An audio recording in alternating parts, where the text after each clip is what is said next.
예, 다들 점심에 몸보신을 하셨는지 모르겠습니다. 오늘 삼복도의 시작을 알리는 초복입니다. 매년 돌아오는 초복이지만 올해는 좀 바뀐 풍경이 있다고 하는데요. 대표적인 곳이 바로 모란시장입니다. 본격적으로 모란시장 구경에 나섰는데요. 와, 끊임없이 펼쳐진 좌판 위에는 전국의 특산품부터 각종 생필품에 추억의 아이템까지 정말 없는 것 빼고는 다 있습니다. 그러게요. 모란시장 얘기를 해보겠습니다.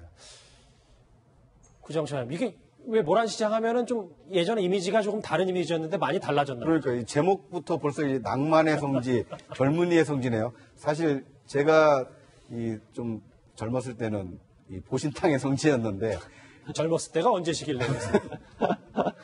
20년 전인데. 말씀하십시오. 그러니까 이제 거기에는 개 도살장이 있었기 때문에 뭐 이렇게 그 보신탕을 좋아하시는 분들이 찾았던 이 대표적인 시장이었는데 최근에는 이 개시장이라는 어떤 그 오명을 좀 벗고 이 젊은이들의 어떤 발길을 붙잡는 다양한 이 먹거리가 이렇게 만들어져서 이 요즘 이제 개인 방송하시는 이렇게 유튜버들이 이 찾아서 이 먹방을 즐기는 그런 시장으로 좀 탈바꿈을 하고 있다고 합니다. 저 보니까 유튜브를 저 인용해서 좀 영상을 준비했는데 되게 대단히 생생합니다. 근데 이현정 의원님, 네. 아까 잠깐 구정 차장이 언급을 해주셨습니다만, 식용국만 한 해 8만 마리 이렇게 많은 보신탕이 공급이 되고 있었네요. 모란. 그렇죠. 이게 이제 아마 1960년대부터 이제 모란 시장이 형성이 돼서 뭐 이게 사실은 어떤 면에서 보면 식용견의 어떤 대명사처럼 우리가 이제 모란 시장이 됐지 않습니까? 항상 복날만 되면 이제 사진부 기자들이 취재하는 곳이 바로 이제 모란 시장에 가는 것이거든요. 그 보면 한 해 이제 8만 마리 정도 했는데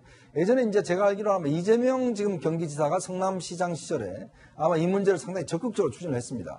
그래서 이제 이 업주들하고 타협을 해서 일부는 이제 예전에 이제 올림픽 때도 마찬가지고 월드컵 때도 사실 이제 외국에 와서 굉장히 이 문제에 관련해서 이제 브리즈 바도라든지 이런 그 어떤 이 동물을 사랑하시는 분들이 굉장히 이 문제를 많이 제기를 했었거든요. 아까도 뭐 킴베이싱어도 그렇죠. 다 그런 같은 거 아니겠습니까? 그러다 보니까 정부 차원에서 이제 월드컵 할 때 일정도 줄이고 나중에 줄이고 해서 지금은 이제 마지막 한 업체가 남아서 이 소송을 하다가 이 업체도 마지막으로 이제 철거를 했고요. 그러니까 어떤 면에서 보면 지금 전혀 이제 모란 시장에서는 이제 식육견이 이제 거래되지 않는 그런 상황이 되다 보니까 이 시장 자체가 이제 완전 딴 시장으로 이제 변모돼서 지금의 모란 시장은 오히려 이제 먹방의 이제 어떤 뭐 고향 같은 그런 걸로 이제 변모하고 있다 이런 소식인 것 같습니다. 양재열 변호사님, 저 모란 시장 얘기를 좀 더 해보면 저 모란 시장의 모란이 북한의 모란봉을 따온 거라 그러더라고요. 예, 그렇습니다. 이게 이 사연이 좀 있는데요.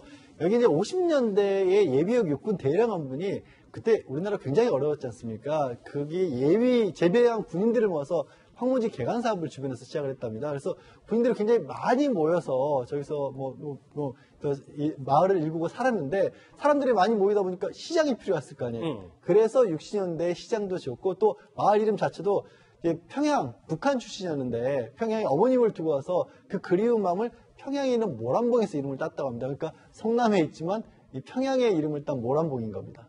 모란시장이 된 겁니다. 180도 모란시장이 바뀌었으니까 당연히 인기가 있을 수 있는데 김도희 기자님, 문화계로 한번 따져보면 요즘 젊은 층도 이렇게 시장, 뭐 이런 레트로를 많이 좋아하더라고요. 실제적으로 이 수도권에서 볼 수 있는 5일장 시장은 이 모란 시장이 거의 유일하지 않을까 하는 생각이 드는데 저희도 이제 그 시골의 5일장 뭐 이런 시장에 가게 되면은 거의 모든 만물들이 등장을 하잖아요. 굉장히 생소한 곳들.